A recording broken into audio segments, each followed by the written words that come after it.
thil siam tình re don sang in mak ti in kan lo kha chin dân tiếng xiar dấu dài lệ chung khóc bùi ri ít thiếu tí thề bầu ruột ra và lắng nghe chút tin phát chế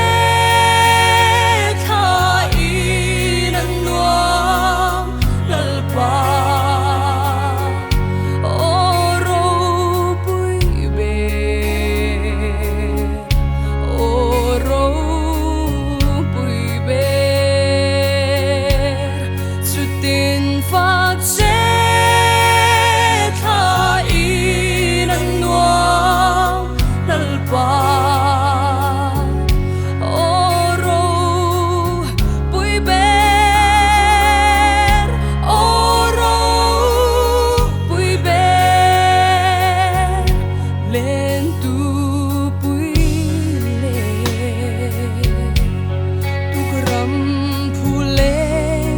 sangin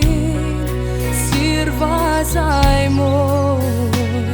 tên sang thiên kinh ôi qua xóa đi là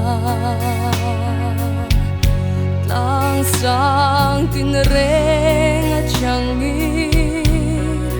đâm tên